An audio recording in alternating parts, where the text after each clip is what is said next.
नमस्ते, मैं पंकज केवट आप सभी के बीच। आज की क्लासेस है हमारी रेगुलेशन 108 यानी कि एसपोल बैंक्स एंड डम्प्स।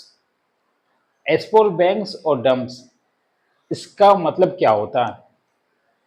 डंप्स मतलब आप समझ रहे कि किसी भी चीज को डंप करना या फिर ढेर लगाना, उसको आप डंप बोल सकते हैं। बट एसपोल बैंक क्यों यूज किया गया है? एसपोल बैंक तो मैं बताना चाहूंगा एसपोल बैंक कि माइंस में वैसे मटेरियल यानी कि ओवरबर्डन को देखते हुए डंप्स ना यूज डंप्स भी यूज करते, बट माइंस में ओवरबर्डन को देखते हुए हम लोग एक्सकवेशन करते हैं, ओवरबर्डन की जो डंपिंग करते हैं उसी के अकॉर्डिंग में ये एसपोल बैंक बना बना हुआ है। तो चलिए देखते हैं रेगुलेशन 108 क्या कहता है एसपोल बैंक्स एंड डम्प्स। एक्चुअली एक कॉल आ गया था बीच में, इसीलिए और वीडियो को फिर से क्रिएट करना पड़ रहा है। अदरवाइज मेहनत लगी थी फर्स्ट वीडियो में ज़्यादा और अच्छी भी वीडियो क्रिएट हुई थी, बट कॉल आ जाने के कारण आधी वीडियो ही बन पाई थी।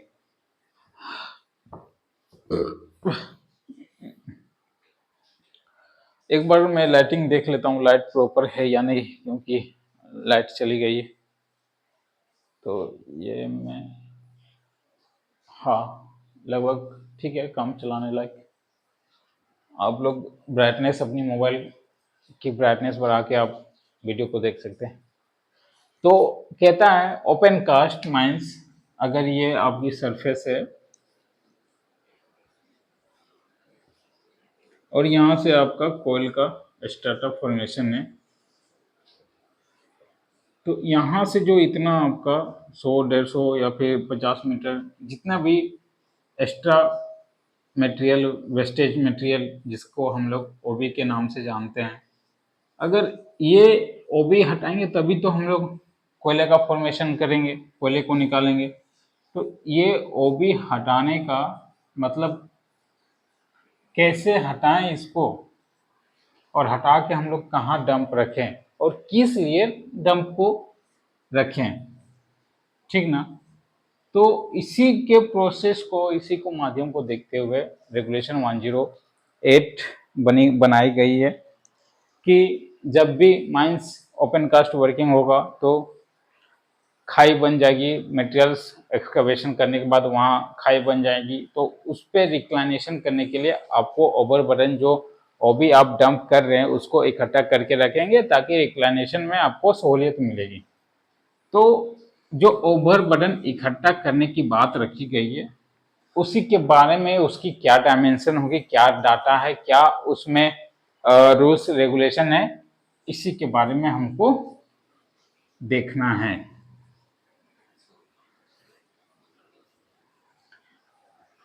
तो एसपोल बैंक्स एंड डम्प्स रेगुलेशन में एक बात कहा गया है कि कोई भी डंपिंग यार्ड या डंप, देखिए ओबी डंप, सपोज दैट ये आपका यहाँ से इतना डायमेंशन है, जो भी है 100 मीटर 150 मीटर जितनी एरिया आपकी है उतनी मान लेते हैं, ठीक।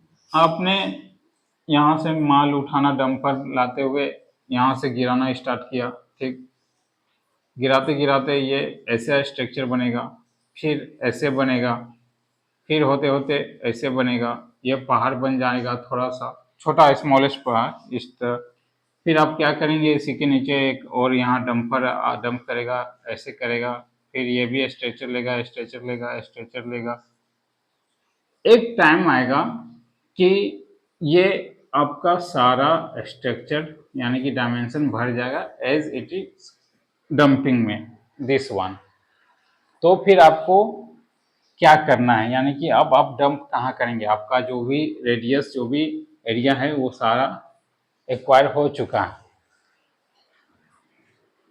तो ऐसे में रेगुलेशन बनाया गया है कि आप जो डंपिंग कर रहे हैं, अगर आपके पास पर्याप्त मात्रा में डंपिंग यार्ड नहीं है तो आप जो डंपिंग कर रहे हैं उसकी हाइट आप 30 मीटर तक रख सकते हैं, यानी कि ये जो डंपिंग हाइट है ये आप 30 मीटर तक रख सकते हैं, 30 मीटर से ज़्यादा नहीं, नॉट ग्रेटर देन 30 मीटर।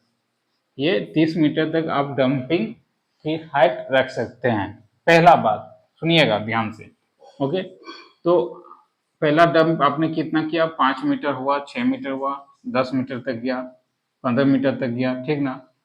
तो फिर आपको जब हाइट 30 मीटर रखने तक का परमिशन हो गया तो क्यों ना हम इसी के ऊपर फिर से डंपिंग करें, ठीक। तो डंपिंग करते करते एज ए आपको स्लोप बनाते हुए आगे बढ़ना है बाय डोजर ऑपरेटर, डोजर के मशीन से हेल्प लेते हुए। तो आपका ये 30 मीटर तक हाइट बन गया, ओके।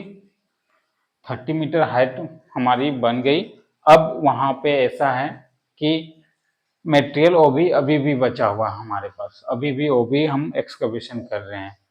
तो ऐसे में आप क्या करेंगे, तो इसी में फिर एक पॉइंट आती है रेगुलेशन में कि अगर एक बेंच आपका 30 मीटर तक हाइट हो गया है और आपके पास पर्याप्त मात्रा में जगह नहीं है तो इसी के ऊपर में एक और बेंच आप बना सकते हैं 30 मीटर की हाइट लेते हुए, फिर से डंपिंग यार्ड कर बनाते हुए। तो ये आपका एक और एरिया बन गया, ठीक। ये भी कितना, 30 मीटर हाइट, 30 मीटर से ज़्यादा नहीं होना चाहिए, नो ग्रेटर देन 30 मीटर, ठीक।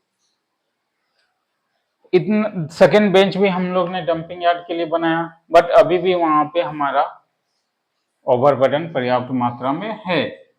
तो अब बात क्या आएगी फिर से, तो फिर से यही बात रिपीट होगी। चलिए आपके पास और कुछ बचा हुआ है तो आप एक और स्टेप लेके 30 मीटर की हाइट तक ओबी डंप कर सकते हैं, यानी कि not greater than 30 metre height OB dump कर सकते हैं। तो ये आपका डंपिंग यार्ड बन गया, ठीक। तो इसी में रेगुलेशन साफ साफ लिखा हुआ है कि कोई भी डंपिंग यार्ड का जो पहला बेंच या स्टेप बाय स्टेप अगर हम लोग बेंच का फॉर्मेशन करते हुए डंपिंग यार्ड बनाते हैं तो बेंचिंग की जो हाइट रहेगी वो 30 मीटर से ज़्यादा नहीं होनी चाहिए। उसके बाद फिर से अगर सेकेंड स्टेप बनाते तो उसका भी हाइट 30 मीटर से ज़्यादा नहीं होनी चाहिए, और फिर से अगर आप स्टेप बनाते हैं तो उसका भी बेंचेस की जो हाइट है वो 30 मीटर से ज़्यादा नहीं होनी चाहिए, यानी कि टोटल इतना 90 मीटर हो गई, ठीक। ये पहला बात, ठीक। अगर आप 90 मीटर तक एज ए, ये आपको इस तरह स्ट्रक्चर दिख रहा है ना, मैंने बनाया है इसलिए, अगर आप प्रैक्टिकली इसको देखेंगे तो आपको एज ए पहाड़ जैसा नजर आएगा, दिस वन पहाड़, इस तरह का पहाड़ नजर आएगा। तो सपोज डैट ये पहाड़ में हम लोग ने बना दिया आर्टिफिशियल पहाड़, और दिखता भी है। आप अगर झरिया फील्ड में चले जाएं या फिर धनबाद एरिया में मेन रोड पे ही अगर आप चक्कर काटे तो आपको बहुत सारा आर्टिफिशियल पहाड़ एज ए पार्श्वनाथ जैसा दिखेगा। तो अगर ये पहाड़ आपका 90 मीटर का हाइट है, सपोज आज बारिश हुई बरसात के टाइम पे, तो हो सकता है ये पहाड़ धंस जाए, ये गिर जाए, ऐसे धंस जाए क्योंकि ये स्लोप पे है, ठीक है। तो हो सकता है ये धंस के बह भी जाए, गिर जाए, एक्सीडेंट का चांसेस भी हो सकता है। तो इसी में एक रेगुलेशन बनाया गया है कि जो भी ओबी डंप का एंगल ऑफ रिपोज रहेगा, यानी कि स्लोप रहेगी, स्टेबिलिटी ऑफ स्लोप रहेगी, वो कितनी होनी चाहिए, एंगल ऑफ रिपोज 37.5 डिग्री से अधिक नहीं होनी चाहिए।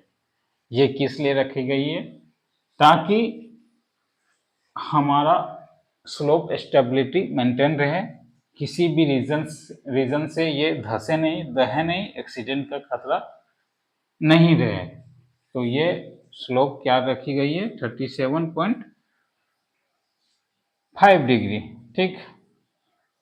फिर एक बात और रखी गई है कि माइंस है, माइंस में प्रैक्टिकली हर चीज संभव नहीं हो सकता है कि डिजास्टर, भूकंप आ जाए, या फिर डंपिंग यार्ड में कुछ ऐसी अनहोनी हो जाए जिसके वजह से डंपिंग खराब हो सकता है, एक्सीडेंट का मैटर हो सकता है। तो डंपिंग यार्ड बनाने का से पहले अगर ये आपका ग्राउंड है और प्लेन सरफेस है तो हम लोग इसमें क्या करते हैं कि 1 या 2 मीटर तक हम लोग ट्रेंचिंग करते हैं। ट्रेंचिंग मतलब आप समझ रहे हैं, अगर बरसात के मौसम में आप देखिएगा खेत, गांव देहात में खेत होता है तो खेत में हल जोतते हैं। अब तो मशीनरीज आ गई, ट्रैक्टर आ गई, ट्रैक्टर के पीछे जो नोकीला इस टाइप का लगा रहता है, तो इसी से हम लोग इसको आप डोजर पे भी लगा सकते हैं या कोई भी HEMM में लगा के यूज कर सकते हैं। तो इससे हम लोग इसको उबड़ खाबड़ करके मतलब ट्रेंचिंग कर दिया, ताकि डंपिंग करते समय हमारा जो डंपिंग यार्ड है स्टेबिलिटी रहे, स्लोप स्टेबिलिटी कम्पैक्ट रहे, पकड़ के रखे ग्राउंड से। ओके, तो ये ट्रेंचिंग हम लोग करते हैं। ठीक, इसके बाद एक और बात रखी गई है, धंसने से बचने के लिए ट्रेंचिंग हो गई। इसके बाद एक और पॉइंट रखी गई है, अगर स्पोल बैंक की हाईएस्ट पीक यानी कि यहाँ यहाँ हम लोग अगर है यहाँ दिस पीक में, तो इसके 100 मीटर तक रेडियस तक 100 मीटर के रेडियस तक कोई भी माइंस का माउथ नहीं होना चाहिए, प्राइवेट प्रॉपर्टी नहीं होना चाहिए, गवर्नमेंट की कोई भी प्रॉपर्टी नहीं होनी चाहिए, हाउस नहीं रहना चाहिए, या फिर जो भी डाटा है और भी डाटा मेंटेन है वो हम लोग देखेंगे। ये 100 मीटर रेडियस तक नहीं होनी चाहिए, यानी कि आपको ऐसे जगह डंपिंग यार्ड बनानी है जहाँ पे माइंस का एंट्रेंस ना हो, पब्लिक या गवर्नमेंट की प्रॉपर्टी कुछ ना हो। ऐसे जगह पे आपको डंपिंग यार्ड नहीं बनाना चाहिए, बल्कि उससे 100 मीटर के दूरी में ही हम लोग बनाएंगे। ये 100 मीटर का रेडियस किस लिए, हो सकता है किसी कारण डिजास्टर से ये धंस जाए बहते हुए, या फिर बादल फट जाए यहीं पे, तो ये बहते हुए हो सकता है कि 100 मीटर तक बह के और भी नुकसान कर सके इन लोगों पे। तो ये नुकसान ना होने के कारण ये 100 मीटर रखा गया है कि स्पोल बैंक के हाईएस्ट पीक से 100 मीटर के रेडियस पे कोई भी डंपिंग यार्ड नहीं होनी चाहिए। ठीक, तो ये 3-4 पॉइंट हम लोगों ने देखा है। अब इसमें और क्या देखना होता है, डंपिंग यार्ड में हाइट हो गया, बेंच हाइट हो गया, स्टेबिलिटी हो गई, ट्रेंचिंग हो गया,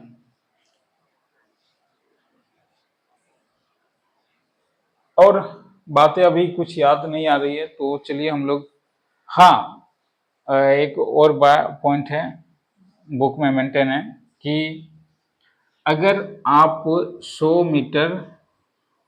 मीटर का लेंथ अगर यूज करते हैं, 100 मीटर का लेंथ अगर लेते हैं, तो 100 मीटर लेंथ लेते हैं तो लेंथ को हम लोग क्या कहते हैं हॉरिजॉन्टल। ठीक ना, अगर 100 मीटर की आपकी हॉरिजॉन्टल है तो आपका जो वर्टिकल लेंथ होगा, यानी कि वर्टिकल अगर 100 मीटर का लेंथ आप हॉरिजॉन्टल लेते हैं तो आपको 150 मीटर वर्टिकल लेंथ रखना होगा। 150 मीटर यानी कि इस तरह का, ये आपका वर्टिकल लेंथ हो गया और ये हॉरिजॉन्टल लेंथ हो गया। मैंने एग्जांपल पे 100 मीटर रखा है, 150 मीटर, लेकिन रेगुलेशन क्या कहता है कि अगर आपकी हॉरिजॉन्टल लेंथ है 1 डिग्री, तो आपका वर्टिकल जो डिग्री जाएगी वो 1.5 डिग्री जाएगी।